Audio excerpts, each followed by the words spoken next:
ouvintes da Alfa. Hoje eu tô aqui com o Ciro Barcelos. Ele é ator, coreógrafo e diretor. Ciro, obrigada por estar aqui hoje. Eu que agradeço a vocês, a Alfa. É um prazer estar aqui com vocês. Ai, que bom. E a gente vai conversar um pouquinho então sobre o novo espetáculo do Ciro, que é o Dizibando. Isso. Só que antes de falar do Dizibando, eu quero voltar um pouquinho lá atrás, no início. Quando você era menor de idade ainda, você saiu de casa... Não é? Tem uma história assim que... É uma longa história. Exatamente, a gente quer saber. Você saiu de casa, foi emancipado, entrou pro Dizzy Croquettes antes de completar 18 anos. E assim, só para resumir um pouco, o Dizzy Croquettes era um grupo de 13 homens que se vestiam de mulher. Isso. Né? E faziam espetáculos que era uma crítica à sociedade daquela época, que era anos 70. Ditadura. Em plena ditadura militar. Isso. Eu quero então... que a gente volte lá atrás e você conte um pouquinho dessa história. Vamos embora. Eu saí de casa, eu comecei a minha carreira muito cedo, com 6 anos de idade, em Porto Alegre, no programa Clube do Guri, onde eu tocava sanfona, e depois com 17 anos, o musical Hair passou por Porto Alegre, e eu já queria fazer teatro, claro, mas o Hair era demais para os meus pais, porque o Hair era sexo, droga e rock and roll, e todo mundo pelado em cena, então eu tive que fugir de casa. E aí eu fugi de casa aos 17 anos de idade, vim embora para São Paulo e conheci Lenny Dale, esse americano incrível, né, que tem tanta importância aí na nossa história artística, e nós montamos o Dizzy Croquettes. Então eu comecei o Dizzy Croquettes com 17 para 18 anos. O Dizzy Croquettes foi uma grande família, todos homens, irreverentes e debochados, em plena ditadura militar, aquele sistema homofóbico. Nós subimos ao palco de pernas cabeludas, cílios postiços, salto alto, numa atitude de contestação, né? Não estávamos levantando nenhuma bandeira gay ou travestismo, mas sobretudo eram atores que encontraram aquele modo de contestar o sistema militar. Sim, com humor, né? Com muito humor, tanto que os militares custaram muito tempo a perceber, né, onde é que estava a ameaça do grupo. Quando perceberam, nós fomos exilados, saímos do Brasil.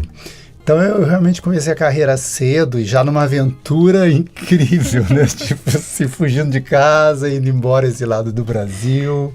Sim, que legal. Mas assim, vocês foram exilados e foram para a Europa, né? Nós fomos, E lá foi sucesso também, não foi? Pois é, como eu digo no espetáculo que está em cartaz, lá no Augusta, os militares deram um tiro no pé, porque a gente acabou indo embora, não é?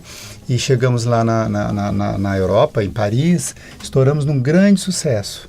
Já éramos um grande sucesso aqui no Brasil e em Paris estourou num grande sucesso. Por quê? Porque quem nos produziu em Paris foi a Liza Minnelli. Que legal. Junto com outro grande produtor francês que haviam nos assistido no Rio de Janeiro, adoravam o espetáculo, então eles nos produziram lá. Então nós imagina, na estreia, abriu a cortina, já estava assim Mick Jagger, David Bowie, o Kiss, a Liza Minnelli, todos os cineastas, grandes atores e celebridades da moda e tudo. E aí, bum, estourou num sucesso internacional e aconteceu em Paris, em termos de movimento cultural, o que havia acontecido no Rio de Janeiro, no Brasil. Foi um divisor de águas, assim, né, dentro do teatro, do que vinha se fazendo em teatro lá em Paris, como foi no Brasil também. O Dizzy influenciou muita gente, né?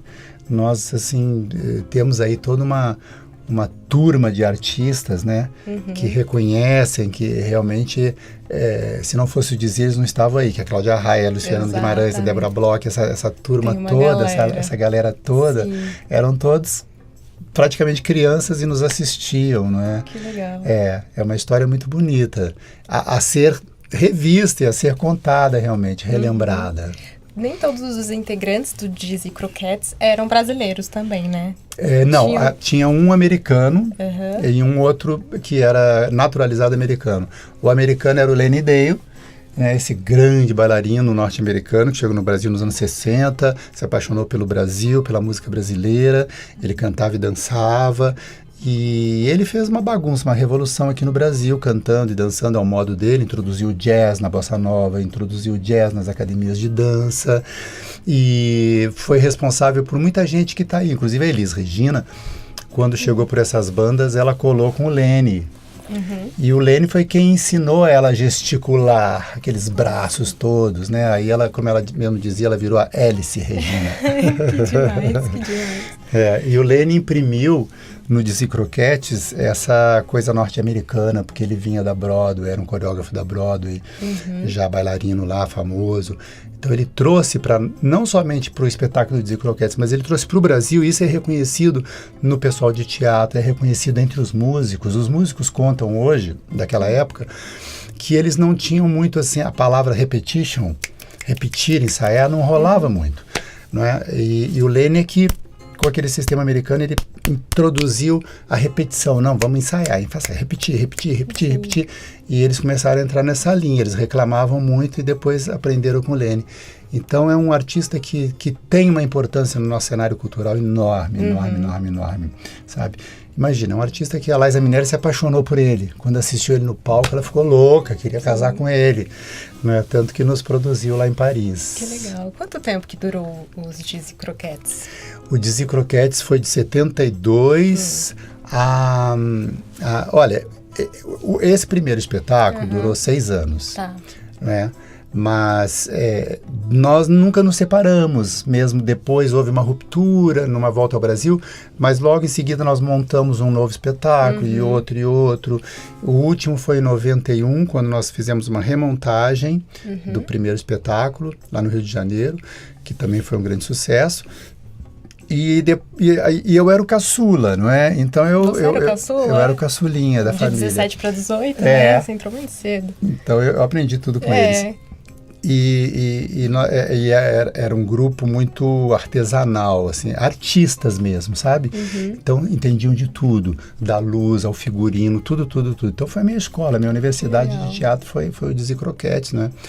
E em 2012, como foi lançado um documentário, né, que você deve 2009, conhecer, sim. pela Tatiana Issa, maravilhoso, Incrível. e esse documentário vem fazendo muito sucesso ainda pelo mundo todo, ganhando muitos prêmios.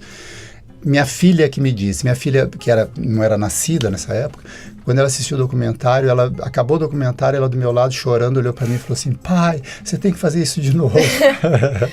Jura? Então, eu ia te perguntar mesmo, como surgiu, porque agora em comemoração seriam então 45 anos do Dizzy Croquettes. 45 anos. 50 anos seu de carreira. 50 anos meu de carreira, como Uau. eu digo lá no espetáculo, quem me vê assim nesta forma extraordinária, não pode sequer imaginar o que a pessoa já passou para chegar aqui. Pois não, é muita coisa, né? É muita coisa. Então, por isso, o Dizzy Bando agora, eu queria saber exatamente como surgiu. Foi por causa da sua filha? Foi. A minha filha que me incentivou muito, falou, você tem que fazer. E aí eu remontei no Rio de Janeiro em 2012 um novo espetáculo, que era o Dizzy Croquettes em Bandalha. Que eu trouxe para São Paulo ano passado, apresentamos aqui, foi muito sucesso. E agora, o Dizzy Bando. Por que Dizzy Bando? Por quê? Porque nós sempre nos autodenominávamos bandoleiros.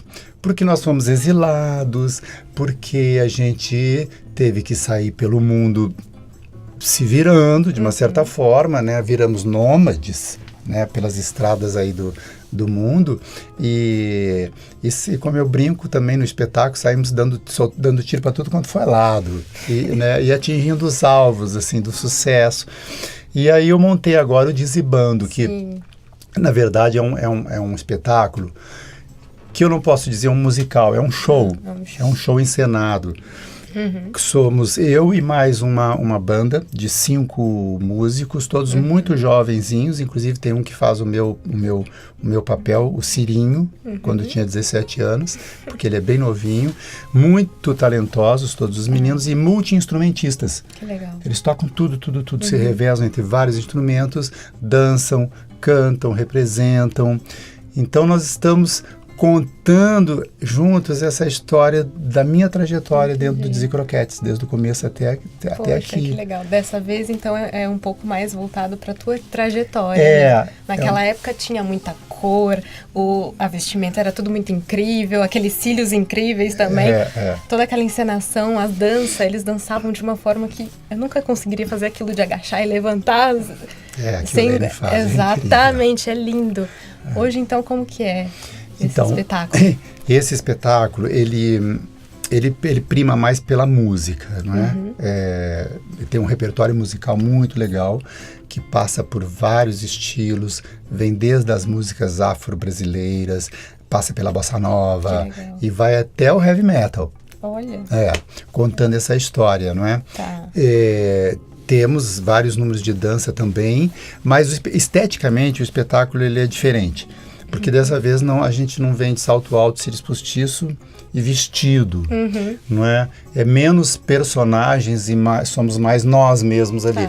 Então eu primei por que eu sou figurinista também, então eu primei por uma estética mais andrógena, assim, né? Tem um misto, assim, entre o masculino e o feminino que se mistura, tem uma coisa bem fashion, assim, no figurino, bem legal, me inspirei em vários estilistas que eu amo, né? Como Gaultier e o De La Reine, enfim. Então tem uma coisa bem legal, bem fashion nesse figurino. E é uma nova proposta, porque a gente, inclusive, termina o espetáculo cantando uma música de minha autoria chamada Androgenia 3000. Olha... O que será essa Androgenia 3000, né? Então a gente brinca com isso. Bacana. Compositor também, então. Sim, sou compositor também. Me viro nos 30, né? Isso aí. Tem que ser, não é? E você pode falar um pouquinho dessa letra, então, pra gente? Sim. Essa letra, ela aborda todas as... ela cita várias entidades, assim, do panteão espiritual, né? Que são tidas como andrógenos, né? Deuses andrógenos. Então ela fala, por exemplo, o refrão dela brinca Shiva Shakti Radha Krishna, Oxumaré, homem, mulher. Então a gente está falando nesses princípios indianos, que é Shiva e Shakti, que é o feminino do deus Shiva, Radha, que é o feminino de Krishna, e o Oxumaré, que no candomblé, nas religiões afro-brasileiras, é justamente esse orixá que é 6 meses homem, 6 meses mulher, não é? E Androgenia 3000, hermafrodito varonil. Androgenia 3000, hermafrodito varonil. Não é? Esse hermafrodito varonil, essa androgenia. Porque a gente, na época, só complementando, nós fugimos muito a qualquer forma de preconceito ou gênero. Entendeu? Então, assim, a gente pregava a liberdade de expressão. Não tinha ainda toda essa questão hoje dos gêneros, e a gente pregava a liberdade sexual, liberdade de expressão em todos os sentidos, né, culturalmente falando. E é isso que eu retomo um pouco nesse espetáculo. Poxa, que bacana. Não é? Através da Androgenia 3000. Legal. Hoje já é difícil. Imagina naquela época, então, né? Nos anos 70, não é? Imagina, era muito difícil. Mas você sabe que tem um fator interessante, porque nós éramos muito... Eu vejo isso hoje de longe. Nós éramos muito corajosos naquela época, sabe? Sim, muito incrível. mesmo, porque os militares em cada esquina, e a gente saía com aqueles cabelos aqui, às vezes maquiados, com uns brincos de pena. Tinha uma coisa mais indígena, mais andrógena mesmo que hoje, né? E a gente encarava mesmo, né? De frente aquele sistema todo, mas era difícil, né? Eu fui 2 vezes, os militares entraram na minha casa, foi horrível. Enfim, fui preso até chegar ao exílio. Mas eu não je ne regrette rien. Eu não me arrependo de nada. E vendo hoje de longe, é muito bacana e é muito bom estar no palco nesse momento com essa juventude, com esses rapazes tão jovens, podendo contar essa história junto com eles para essa geração. Isso que é sensacional, né? Você olhar para trás e não se arrepender de nada. Falar, ufa, tinha que ter sido assim, não me arrependo de nada. E é muito interessante para quem for assistir, eu convido a todos, claro, porque a história ela é contada num ritmo bem legal, assim, é um ritmo de show, a música não para, eu vou contando e brincando. Sim. Então, eu digo que é a história que ainda não foi contada, nem no documentário. Queremos saber que qual são, é essa assim, história. 15 dias a bordo de um navio indo embora no exílio, imagina, quase afundamos esse navio, né? Histórias lindas, desde o Beco das Garrafas, com eles Regina, com Lene. A gente faz uma homenagem a Gal Costa, que era a nossa musa na época, muito linda também. É um espetáculo bonito, agradável, né? É um divertimento, assim, para as pessoas saírem do teatro realmente felizes, e culturalmente ele é informativo mesmo, né? É um panorama desse período aí, dos anos 70 até hoje. Legal. E a gente comentou, assim, do documentário que saiu em 2009. 2009. Né? Ele tem quase 2 horas de duração. Conta a história dos Dizzy Croquettes na época e traz à tona toda a história para essas novas gerações agora, né? Exato. Eu queria saber, então, hoje, com o Dizzy Bando, qual a mensagem que o grupo quer passar e como você acha que as pessoas hoje, nessa realidade, né, que é totalmente diferente daquela lá atrás, ela processa essa mensagem de hoje? Então, você sabe que o ano passado, na temporada do outro espetáculo, do Dizzy Croquettes, eu fiquei muito surpreso, porque eu dizia, inclusive para o público, no final, às vezes o público aplaudia muito, eu dizia assim, gente, parece mentira, né? 45 anos, eu tô aqui falando a mesma coisa, vocês estão aí ainda aplaudindo de pé e chorando, se emocionando, como se estivessem vendo uma coisa inédita. Por um lado, isso é maravilhoso, por outro lado, eu comentava que era grave também isso, né? Falei, será que nada mudou, né? Ou regrediu? Então, acima de tudo, a mensagem que eu busco passar é sendo sempre muito fiel ao nosso mentor e que criou o Dizzy Croquettes, que escreveu, que foi o Wagner Ribeiro, que era um homem de bem, muito espiritualista, e a frase, a máxima dele, chave, era só o amor constrói. Tanto que nós ficamos tantos anos juntos, vivendo em família, a gente morava junto, tudo, não é? Sem nunca brigarmos, nada. Legal. Mas por isso eu digo, foi a maior experiência da minha vida em termos humanos mesmo, né? Uma vivência humana linda, linda, Nem só linda. pela carreira, para o seu pessoal mesmo, para o meu pessoal, né? De crescimento pessoal.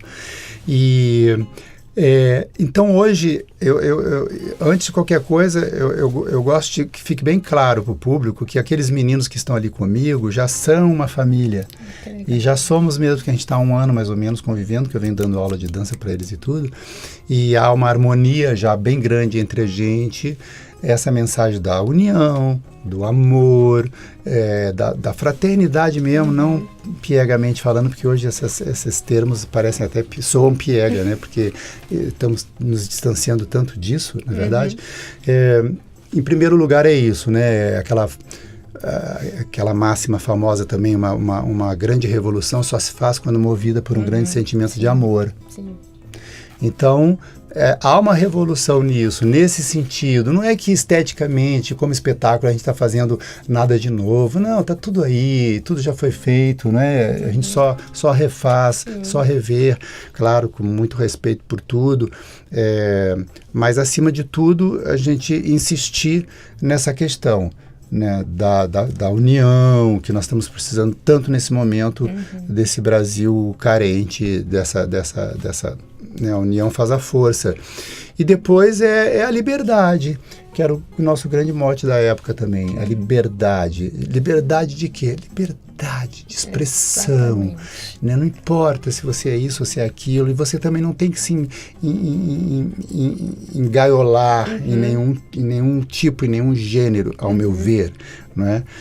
Pelo contrário, abram as portas, abram essas jaulas, não é? E sejam livres. Exatamente. E a gente não precisa se classificar para ser aceito. Isso é complicado, né? Você tem que se classificar para ser aceito. Exato. Opa, né? Então eu já não estou sendo aceito, né? Criam-se muitos rótulos, né? Muitos rótulos. Então a mensagem maior é essa, não é? E também dessa forma, digamos assim, diziniana de fazer teatro, desse um humor muito peculiar nosso, e uma forma de se vestir, de comportamento, de cena que é muito particular do Dizzy Croquettes. Então, falando disso de particular, quero saber de você o que significa para você o Dizzy Croquettes e Dizzy Bando agora. Bom, o Dizzy Croquettes para mim tá na veia. Assim, eu não faço Dizzy Croquettes, eu sou. Você né? Tá na veia mesmo, assim. Tá. Parte de mim, tá no DNA, né? E o Dizzy Bando significa para mim, é uma grande honra E um grande prazer eu estar hoje, naquela época eu era o caçula, e hoje eu estou à frente de novos elencos, não é? Fazendo o que o Lenny Dale fazia comigo na época, transmitindo essa mensagem para todos, porque a gente só pode transmitir uma mensagem quando há vivência, quando há alguma coisa experienciada na vida, né? Aquilo que você não experienciou não é seu, então você não pode transmitir para o outro. Sim. E isso eu experienciei, olha, de verdade. Então eu tô passando isso para essas crianças, para esses jovens. Então significa para mim a continuidade, esse legado que me foi deixado, de dar continuidade a essa marca de Dizzy Croquettes, não é? E a essa mensagem, a essa ideologia, porque é uma ideologia, né? E teve algum momento, alguma apresentação que ficou na tua memória, no seu coração? Estreia em Paris. Jura? Como é que foi? Estreia em Paris. Imagina que... Já no Brasil, para mim, foi muito forte, porque, imagina, eu tinha 17 anos para 18, e aí, de repente, tá lá todos os teus ídolos da época, Gal Costa, Caetano Veloso, o Gil, todo mundo te prestigiando, né? E chega em Paris, abre a cortina... eu dou de cara com aqueles meus ídolos que eu achava que nem existiam. O Mick Jagger, o David Bowie, o pessoal da banda Kiss, os atores de cinema que na época a gente curtia, né, que era Brigitte Bardot, Catherine Deneuve, os grandes bailarinos, Baryshnikov, Rudolf Nureyev, todos lá presentes, grandes cineastas, o Michael Jackson. Nossa! Então... Uau, imagina isso para um garoto de 18 anos de idade. Eu tremia igual vara verde, do pé à cabeça, né? E a galera, os mais velhos, fica tranquilo, porque antes de começar o espetáculo, eu dei uma olhadinha na cortina assim. Maldita a hora que eu dei aquela olhada na cortina. Pra quê? Porque eu fechei a cortina e falei, gente, o Mick Jagger tá aqui na primeira fileira. Gente, o David Bowie tá aqui. Todo mundo tava ali na primeira fileira, né? Então foi assim inesquecível para minha vida toda essa abertura de cortina em Paris. Que bacana. E agora então, mais como uma curiosidade nossa, assim, que a gente sabe que tá ali nos palcos, você já tá acostumado com isso, tá ali em cima, ser julgado por críticos, diretores, até o próprio público, você tá acostumado com isso. Mas e tá do outro lado, assim, que você tá invertendo os papéis, a gente sabe que você foi e está sendo, né, jurado técnico lá na Dança dos Famosos. Como que é isso? Como que é estar do outro lado e julgar uma apresentação? Pois é. Eu já venho com uma experiência de jurado, assim, em festivais de dança que me chamam muito, mas e lá no Faustão é interessante, porque... Você tem que dar uma nota, não é só para o artista que está ali, você dá uma nota para o Brasil inteiro, né? Que fica ali esperando aquela nota. E eu já dei notas assim, de eu não consegui sair do hotel depois. Sério? Porque eu recebia, assim, meu celular era... Como você deu essa nota pro fulano? Vamos te pegar no aeroporto. Nossa, jura? A esse nível. Me lembro que dessa vez o Rony Fon estava também junto comigo e ficamos eu e o Rony no hotel. Eu falei, Rony, como é que eu faço? Nossa. Ele falou, não, qualquer coisa você vai lá para casa, porque eu tinha que pegar o avião para o Rio de Janeiro. Era nesse nível. Mas eu gosto eu gosto dessa função do jurado, assim, não é? Porque eu nunca tive essa experiência do outro lado. Interessante, né? Agora que eu estou falando isso aqui contigo, porque eu nunca fiz audição. A minha única audição que eu fiz para entrar no espetáculo foi para o Hair, né? Mas eu já fui jogado lá dentro, assim, a Sônia Braga, que era do elenco, me jogou lá dentro, falou, não, vai, é ele, olha, é ele. E nunca tive muita essa experiência, nunca participei de festivais como bailarino. Eu já tive essa chance na minha vida, né, de já cair nas mãos do Dizzy Croquettes e tudo. Mas eu acho bacana, eu acho uma experiência muito válida, assim, você poder fazer essa avaliação e que estimula tanto. E lá no Faustão, sobretudo, eu considero que ali, acima de tudo, não é o dançar bem, a execução técnica, mas é a superação. É a proposta do programa, que eu sempre lembro, falo, é superação, né? Não adianta chegar lá um artista que você olha e você fala, aquela ali já fez escola de dança. Aí, pô, chega lá um lousada incrível desse tamanho e consegue fazer. Esse eu dou 10. Né? Então é muito legal. Eu gosto de fazer. É muito bom, não é? A gente dialogar assim, com o público televisivo de uma forma tão popular como é o caso do Faustão. É verdade.